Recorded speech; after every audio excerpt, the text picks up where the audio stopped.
സംസ്ഥാന സർക്കാരിനെതിരെ അതിരൂക്ഷമായ പരിഹാസവും വിമർശനവുമായി മുസ്ലിം ലീഗ് ദേശീയ ജനറൽ സെക്രട്ടറി പി.കെ. കുഞ്ഞാലിക്കുട്ടി രംഗത്ത്.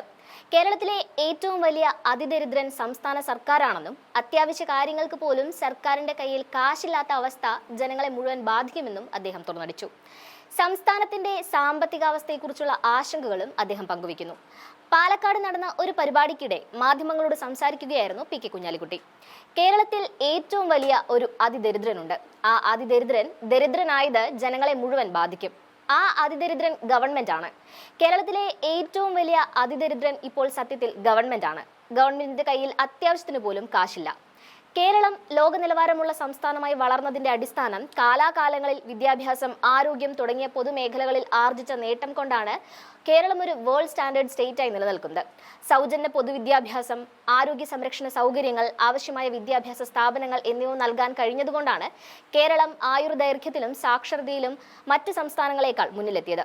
അതിനർത്ഥം ഈ സർക്കാർ വന്നതിന് ശേഷമാണ് ഇതെല്ലാം കൈവരിച്ചത് എന്നല്ല. അതിദരിദ്രനായി മാറിയ സർക്കാർ എല്ലാവരെയും ബുദ്ധിമുട്ടിലാക്കുകയാണ് എന്നും അദ്ദേഹം കൂട്ടിച്ചേർത്തു. സർക്കാരിനെതിരെയുള്ള കുഞ്ഞാലിക്കുട്ടിയുടെ പരാമർശം കാണാം. ജനങ്ങൾ കൂടുതൽ വിലയിരുത്തേണ്ട സമയമായി.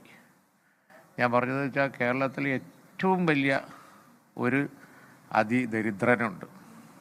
ആ ദരിദ്രനായത് ജനങ്ങളെ മുഴുവൻ ബാധിക്കും. ആ അതിദരിദ്രൻ ഗവൺമെൻറ്റാണ്. കേരളത്തിലെ ഏറ്റവും വലിയ അതിദരിദ്രൻ ഇപ്പോൾ സത്യത്തിൽ ഗവൺമെൻറ്റാണ്.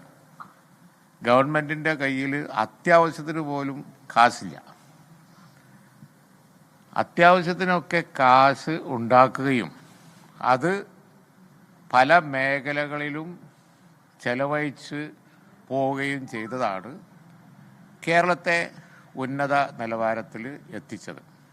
അതായത് ഇപ്പോൾ ഇവർ പറയുന്ന ആ നമ്പർ 1 നേട്ടങ്ങളിലൊക്കെ ഉള്ളതുകൊണ്ട് ഇല്ലാത്തും പറയുന്നുണ്ട്. പക്ഷേ കുറേ ഉണ്ട്. ഞാൻ നിയമസഭയിൽ തന്നെ പറഞ്ഞിരുന്നു. ഞാൻ ഫസ്റ്റിൽ 90കളിൽ മന്ത്രിയായ കാലത്ത് മുതൽ ലോകം മുഴുവൻ പോയി പറഞ്ഞുകൊണ്ടിരുന്നതാണ് കേരളം ഒരു വേൾഡ് സ്റ്റാൻഡേർഡ് സ്റ്റേറ്റാണ്. ആയുർദൈർഘ്യം, ആരോഗ്യം, ലിറ്ററസി, അങ്ങനെ പലതുമുണ്ട്. ആ നേട്ടങ്ങളൊക്കെ കാലാകാലങ്ങളിൽ വർഷങ്ങളായി കേരളം കൈക്കൊണ്ട പ്രത്യേക രീതി കൊണ്ട് കൈവന്നതാണ്. ഉദാഹരണമായി പൊതുവിദ്യാഭ്യാസം, എല്ലാവർക്കും വിദ്യാഭ്യാസം, എഡ്യൂക്കേഷൻ ഫ്രീ. അതുപോലെ തന്നെ ആവശ്യമായ വിദ്യാഭ്യാസ സ്ഥാപനങ്ങൾ, എയ്ഡഡ്, അൺഎയ്ഡഡ്, അതുപോലെ തന്നെ ഗവൺമെൻറ്, അതിനാവശ്യമായ ഇൻഫ്രാസ്ട്രക്ചർ, സൗകര്യങ്ങൾ, ഇതൊക്കെ കൊടുക്കാൻ കഴിഞ്ഞതുകൊണ്ടായിരുന്നു ഈ ലിറ്ററസി ആ വക നേട്ടങ്ങൾ കേരളത്തിൽ ഉണ്ടായതും മറ്റു സംസ്ഥാനങ്ങളൊക്കെ മുൻകടന്നു പോയതും അതുപോലെ തന്നെ പ്രത്യേകമായ പ്രൈവറ്റ് എഡ്യൂക്കേഷൻ ബാക്കിയുള്ളതൊക്കെ ഉണ്ടായതും. അങ്ങനെ ഓരോ മേഖല, നമ്മൾ ആശുപത്രികൾ, ചികിത്സ ബെറ്ററായിരുന്നു കേരളത്തിൽ. പൊതു ചികിത്സ, ഫ്രീ ചികിത്സ, ആശുപത്രികൾ, സാധാരണക്കാർക്ക് ചികിത്സ കിട്ടൽ ബെറ്ററായിരുന്നു. അതുകൊണ്ടാണ് ആയുർദൈർഘ്യം കൂടിയത്. കുത്തിവയ്പ്പ് കൂടുതലാണ്, അതുപോലെ തന്നെ പ്രിവെൻറ്റീവ് നടപടികൾ കൂടുതലാണ്, അതിനുവേണ്ടി പണം ചെലവഴിക്കൽ കൂടുതലാണ്, ബോധവൽക്കരണം കൂടുതലായിരുന്നു. ഇപ്പം എന്താ സ്ഥിതി? അതാ ഞാൻ പറഞ്ഞു, ഈ അതിദരിദ്രൻ എല്ലാവരെയും ബുദ്ധിമുട്ടിലാക്കും.